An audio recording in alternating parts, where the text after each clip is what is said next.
Je me prénomme Reine Claude, j'ai 64 ans. Je suis issue d'une famille catholique chrétienne et originaire de l'île de la Réunion, où la religion a une grande importance dans notre éducation et dans notre vie. Donc, nous sommes une famille de 7 enfants, je suis la 5e. Et jusqu'à l'âge de 11 ans, j'ai eu une instruction religieuse, baptisée, première communion. Et à 11 ans, j'ai perdu ma maman. Un moment extrêmement traumatisant dans ma vie, car j'étais très proche d'elle et que j'étais beaucoup à son écoute. Et ce moment fut très très éprouvant et traumatisant. J'avais très peur des défunts, de la mort. Pas la mort pour moi, mais de voir la mort. J'ai tout assisté, donc un moment extrêmement traumatisant. Après le décès de ma maman, ma sœur et mon frère sont partis, ils ont fait leur vie et nous étions 5. L'éducation extrêmement sévère de mon père se portait surtout sur notre scolarité et sur l'éducation tout court, mais sans vie religieuse. Du jour au lendemain, nous ne connaissions plus l'église, rien. Une vie quotidienne, une vie de païen. J'ai grandi dans ces moments-là, je ne me suis jamais sentie vide. J'avais une force en moi et je ne savais pas exactement ce que c'est, ou du moins, je supposais que c'était la force de ma mère qui m'habitait. Je continue à vivre avec sa force, en l'appelant. Donc, je continue mes études. Au collège, dans le programme, il y avait l'instruction religieuse. Cette matière était facultative. J'ai opté pour cette matière et j'ai fait un passage assez furtif dans cette matière, car à La Réunion, l'église côtoyait le collège. Ensuite, le lycée, et j'ai émigré à Paris. Juste après le lycée. Après le lycée, j'ai rencontré le père de ma fille. Nous nous sommes mariés civilement. J'étais toujours dans un chemin de païen. Et j'ignorais complètement, je vivais complètement à côté de la religion. J'ai une fille qui n'est pas baptisée à ce jour, qui n'a jamais été baptisée. Et la vie à la maison avec papa était extrêmement difficile, mais ma vie d'épouse était aussi très difficile.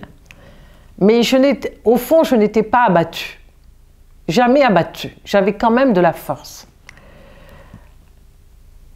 Et le chemin faisant, étant toujours en lien avec ma maman, l'esprit du moi de ma maman, que je sentais omniprésente et qui me protégeait, cette force, je me posais la question que je devais certainement la fatiguer, à l'épuiser, à l'appeler souvent au secours. Je n'avais pas de vide, comme je le disais, j'avais pas de vide en moi.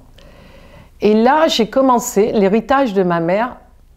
Je portais cet héritage de messe, donc j'ai commencé à aller demander une messe pour ma maman. Et quand je demandais une messe pour ma maman, j'assistais à la messe. L'église, pour moi, était un lieu où je rencontrais, la maison du bon Dieu où je rencontrais ma mère. En fait, pendant plus de 40 ans, ce fut un peu l'exil et mon lien inconscient avec ma mère fut l'église, la maison où je la rencontrais. Et petit à petit,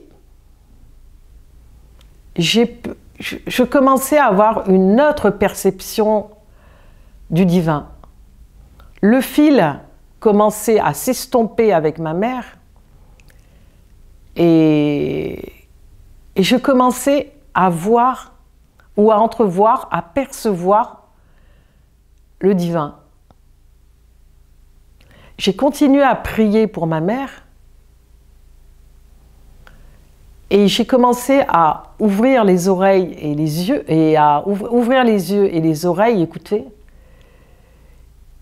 Et j'ai commencé à entendre et à voir, jour après jour. Ma mère était toujours dans mon cœur, mais le Seigneur prenait ça. Le Seigneur était plus présent. À 52 ans, j'ai acheté un appartement je suis arrivée dans le Midi parce que j'étais sur la région parisienne. Je suis arrivée sur hier. À 52 ans, j'ai acheté un appartement à 200 mètres de l'église Saint-Louis. Et je venais souvent demander des messes pour ma maman à l'église Saint-Louis. Et quand je venais à la messe, je recommençais tout à zéro. C'était un enseignement.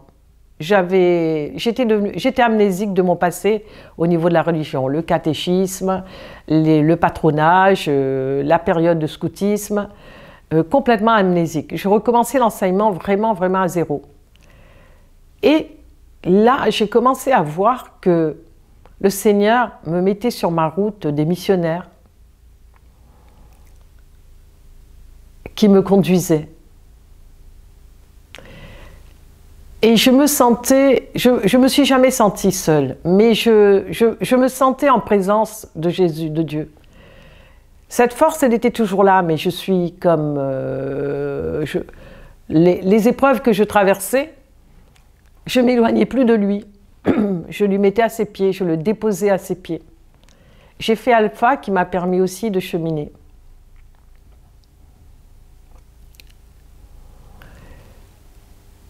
Et j'ai mis quelques années à m'apercevoir qu'il était dans ma vie, qu'il me donnait ce dont j'avais besoin et pas ce que je lui demandais. Et j'ai aussi compris que pendant toutes ces années d'épreuves, il était à mes côtés et il me portait. Aujourd'hui, je ne m'éloigne pas de lui. J'ai besoin de lui. Je le remercie chaque jour. Car tout ce qui me donne envie de faire, je le fais avec cœur, surtout avec cœur. Car un exemple, une mission concrète que le Seigneur m'a confiée, 2 ans avant de prendre ma retraite, je dis Seigneur, j'ai eu une vie extrêmement active.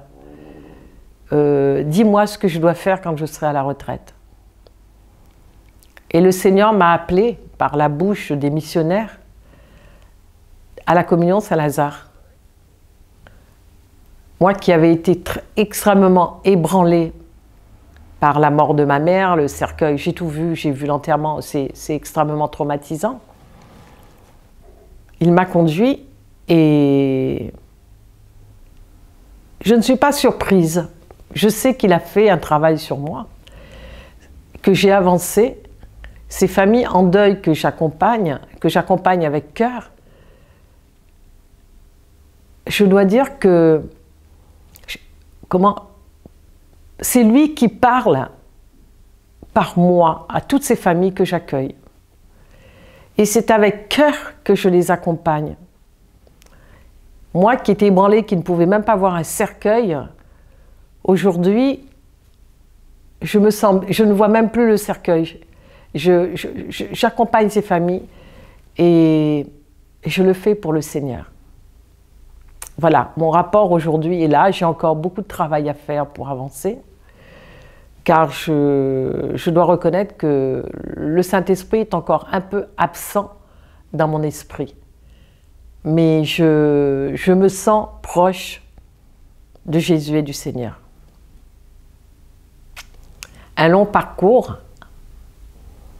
après un exil aussi long, je peux que le remercier. Merci Seigneur.